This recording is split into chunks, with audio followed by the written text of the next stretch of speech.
Commissioner Gordon, Bane has escaped.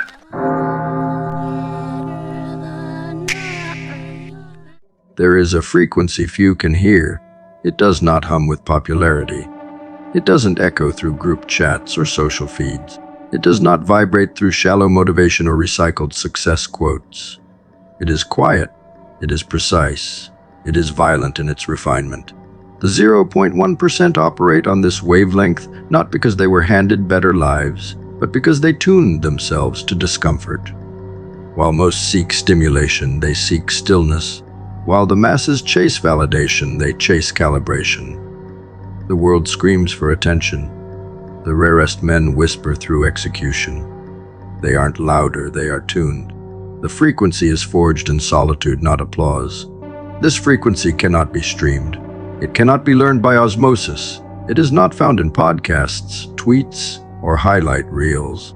It is absorbed through repetition that feels like nothing.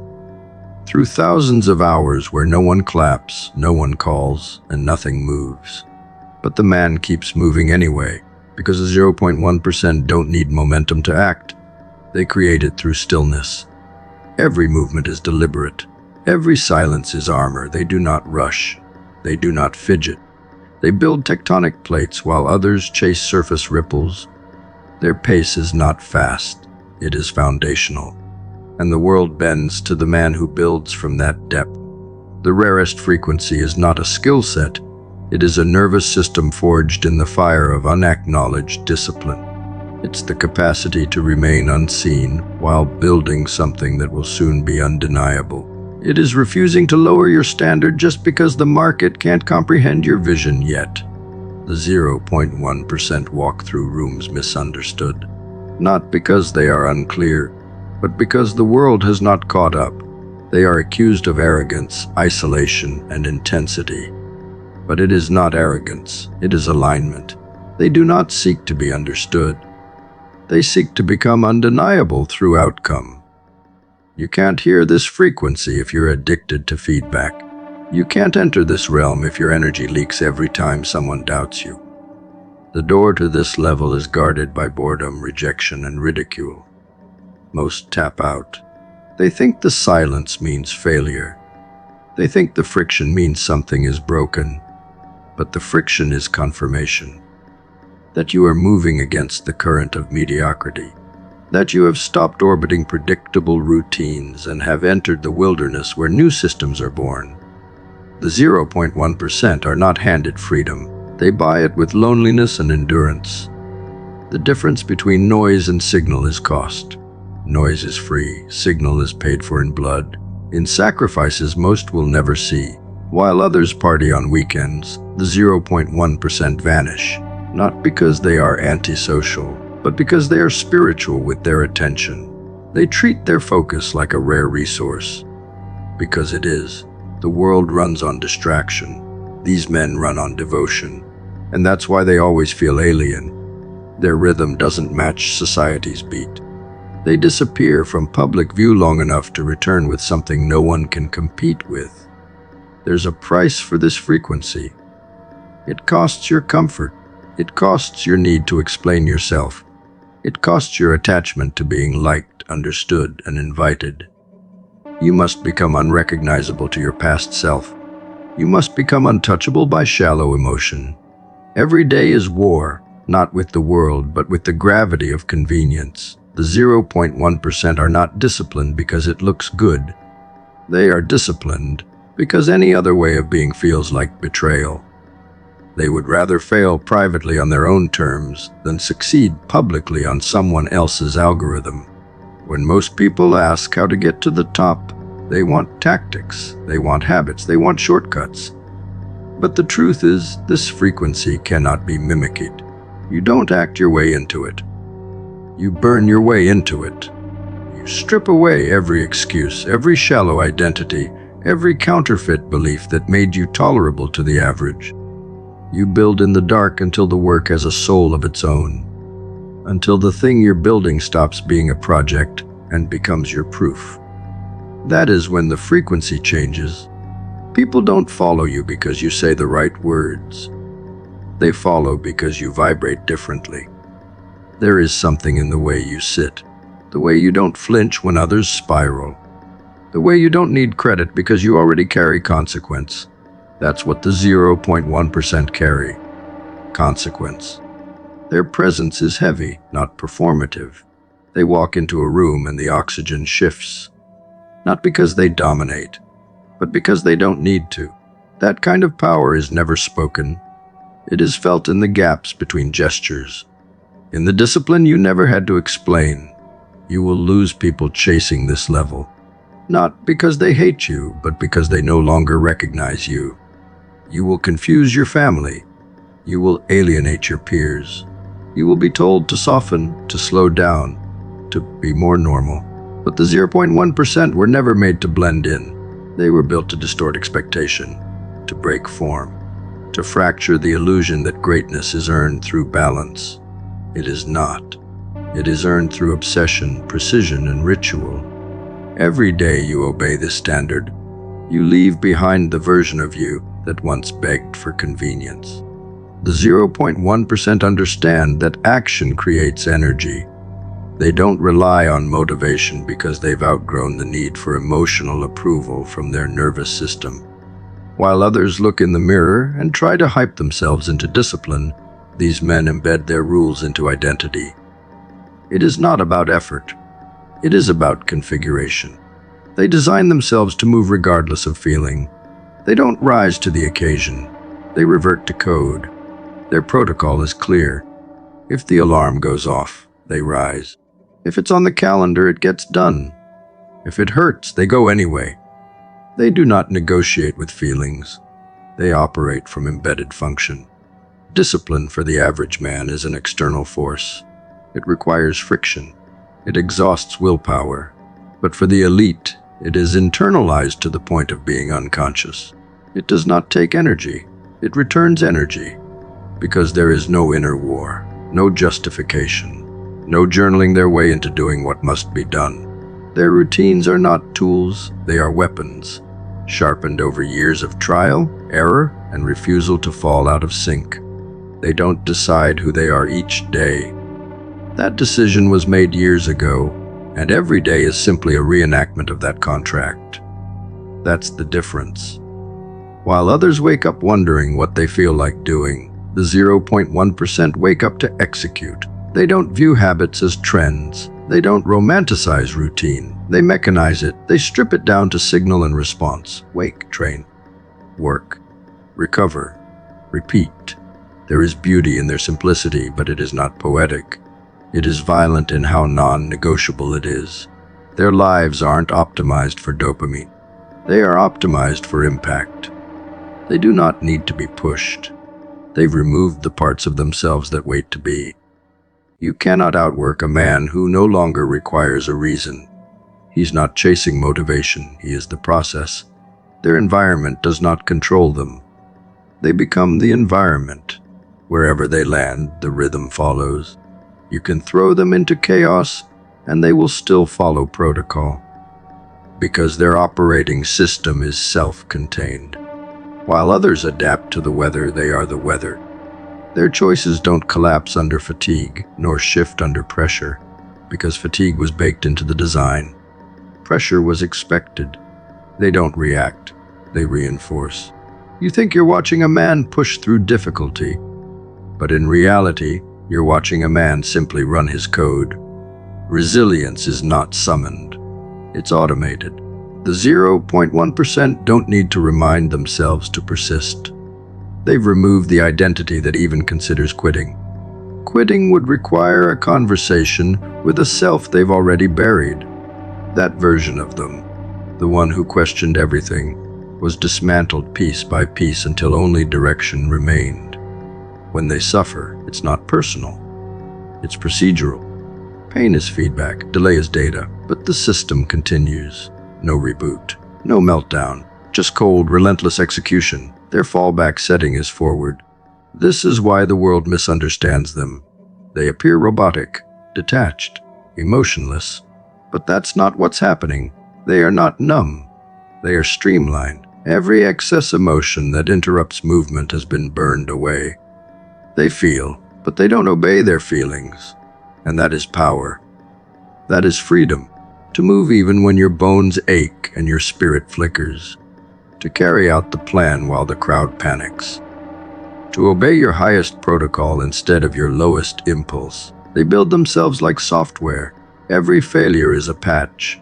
Every mistake is a diagnostic. They do not collapse, they update.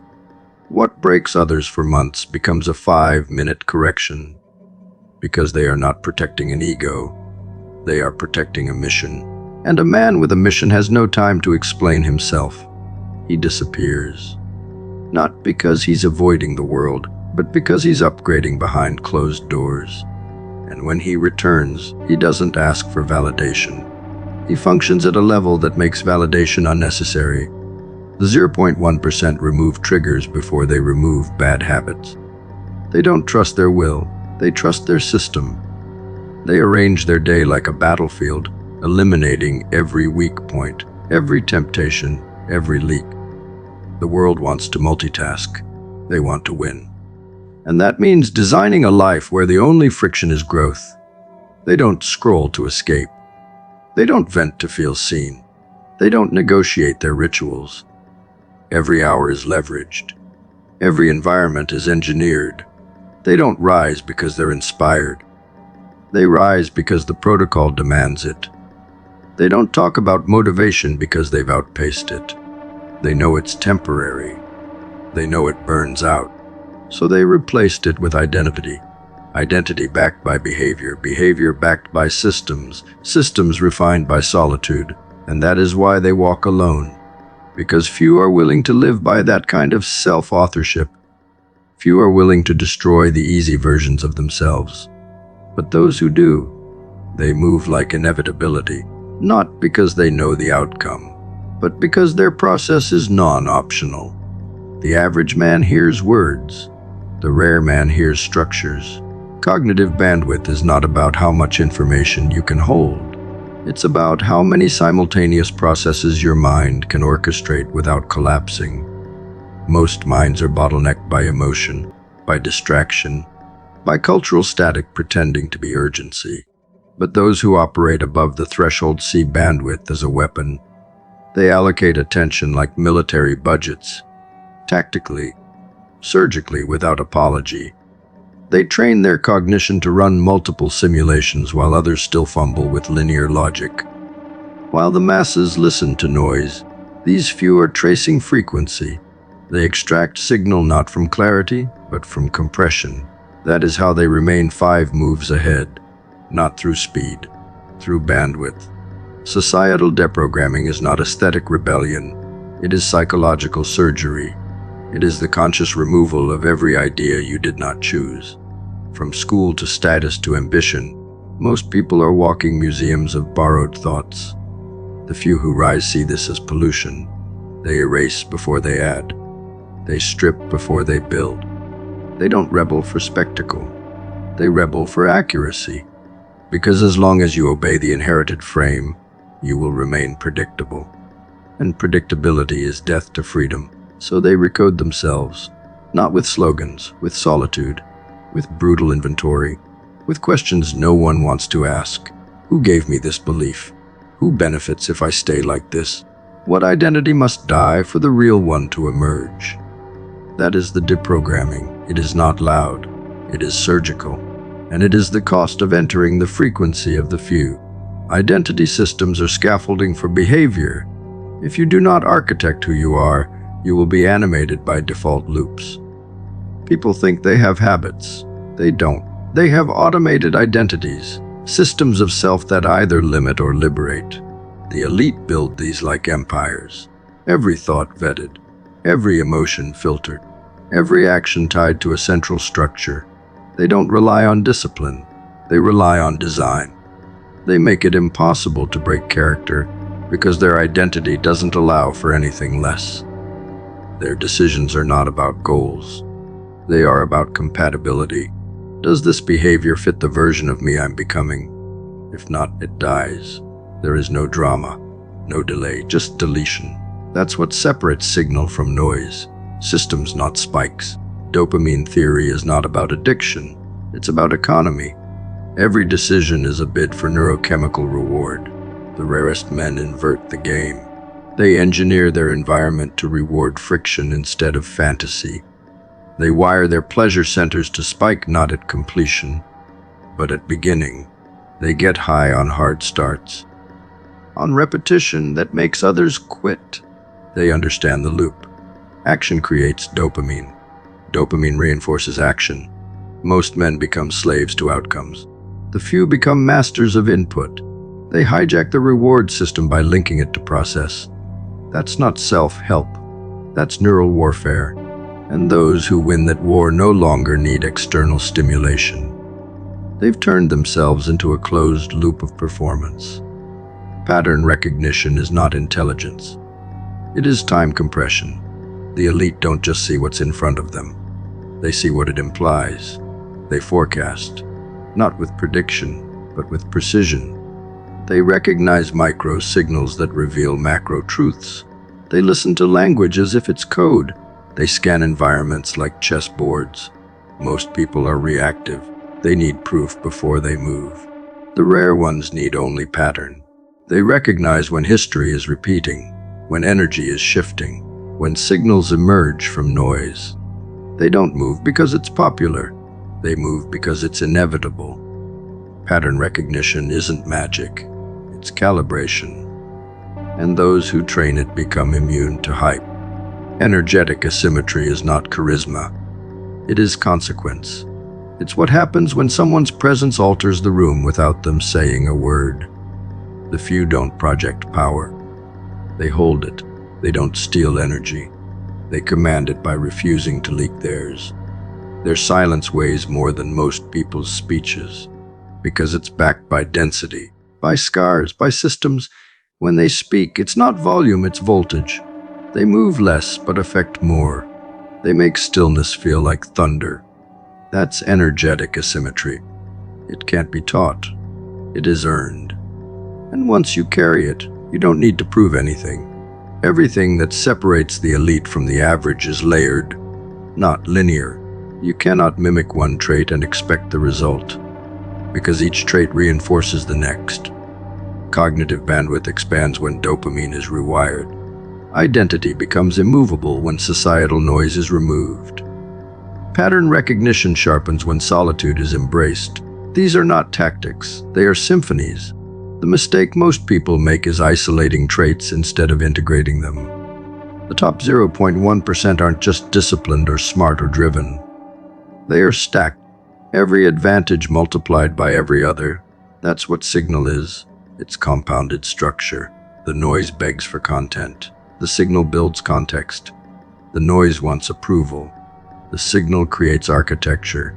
The noise shifts with trend. The signal endures with truth. The elite know the difference. They move in a way that echoes, because their life is not built on moments. It's built on systems, on bandwidth, on energetic consistency.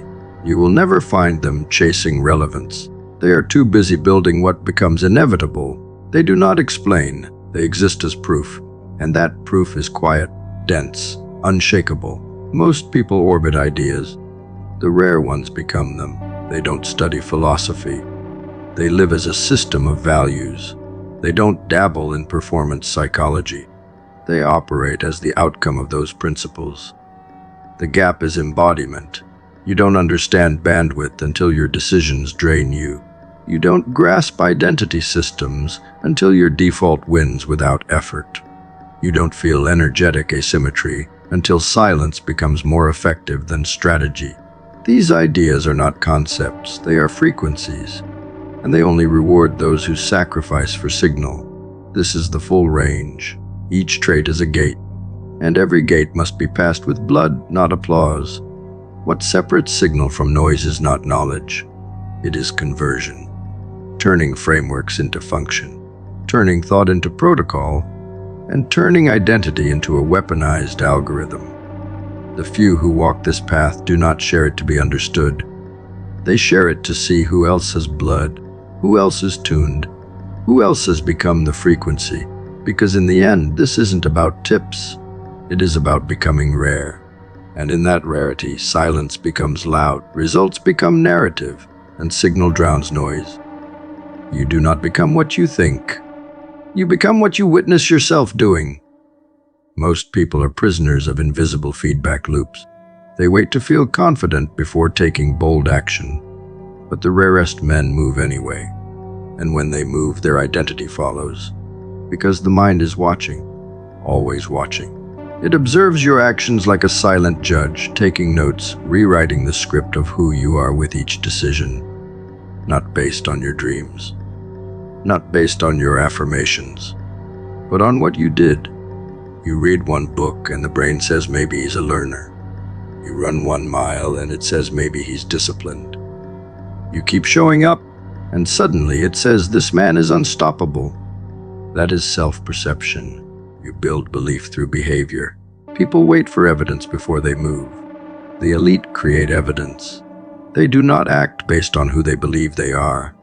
They act as architects of belief itself. Every rep in the gym, every early morning, every moment of restraint, these are not just habits, they are votes. Each one is a ballot cast in the silent election of self-image. And over time, the results compound. Most people don't fail from lack of potential. They fail from misreading their own identity. They think the thoughts come first. But thoughts are fog. Behavior is stone, and stone reshapes everything. The man who shows up with scars, not slogans, controls how he sees himself and how the world is forced to see him. You are not sculpted in silence. You are sculpted in the echo of your own choices. The brain doesn't remember your intentions. It remembers your rituals. When you get up at 5 a.m., when you run despite the storm, when you walk into discomfort without complaint, your brain takes note. It doesn't care about your excuses. It logs your evidence. You want to become confident? Start acting like someone who wins. Do not wait to feel like him. Become him by moving, by building a track record too undeniable to argue with. That is self-perception. The mirror is useless. The scoreboard is everything. People try to build identity from the outside in. Validation, praise, recognition. But that's a hollow cathedral. You must construct yourself from the inside out, quietly, repetitively, like a machine that refuses to break. Because each time you override emotion, you plant a seed. Each time you move without motivation, you water it. And over time, the garden grows, not with flowers, but with armor, with frames that cannot be shaken, not because you convinced yourself, but because you've proven yourself. The mind cannot argue with proof. It conforms to it. And that is how the few become unbreakable. Confidence is not an emotion. It is a consequence of action repeated past the threshold of doubt, of momentum that carves a new default setting into the nervous system. You cannot visualize your way into self-belief. You must perform it in blood, in boredom, in resistance. And the moment you think you're too tired, too late, too far gone, that is the threshold. That is the edge, where the old identity dies and the new one steps in. You walk through it by doing, not thinking. And when you walk through it enough times, the voice in your head changes. It doesn't ask if you're capable. It tells you that you are. That's self-perception. That's control. Behavior is identity training in disguise. Every action broadcasts a signal inward. The mind records those signals and says, this is who I am. Every time you hit the snooze button, every time you scroll instead of build, you're teaching your mind a story. You're casting yourself as the character who hesitates, avoids, forgets. But flip the script and the feedback loop shifts. You wake up early. The mind says this man honors time. You face discomfort. The mind says this man moves through fire. You choose restraint. The mind says this man does not bend. Over time, the narrative becomes automatic. The behavior writes the man. And here's the dagger. You don't get to opt out. Even doing nothing writes your identity. Procrastination is a practice. The absence of action is still action, and it still shapes who you are. So every day, whether you realize it or not, you are reinforcing someone. The question is who? You cannot escape self-perception. You can only hijack it. Use it like a lever, like a weapon, like the most honest therapist you'll ever have. Because it never lies. It simply reflects what you repeatedly do. There's a reason some men walk into rooms and tilt the energy. Their confidence doesn't come from posture tricks or social hacks. It comes from history, from thousands of moments where they did what they said they would. They move with a weight the world recognizes but cannot describe. That weight is earned, built by repetition. It's the result of a system where self-perception has been trained into precision. These men don't need praise. Their nervous system knows who they are, and that knowing radiates like a gravitational field. You do not become legendary by affirming greatness. You become legendary by doing things that your future self can't deny, by turning every action into a signal, by using behavior to bend identity. Self-perception theory is the blueprint. It explains why pretending doesn't work, why talk collapses under pressure, and why the men who win are always the ones who move first, bleed first, endure first. They train their mind to see themselves as inevitable, and the world adjusts accordingly. You are what you repeatedly do. The brain records, the soul responds, and your life becomes the echo of your rituals. Self-perception is the quiet architect of all transformation. Ignore it and you'll forever be at war with yourself. Honor it, and you'll shape a version of you that the world cannot ignore. What you do when no one is watching becomes who you are when everyone is. That's not psychology. That's physics. That's self-perception theory. And that's how you forge the frequency of the elite.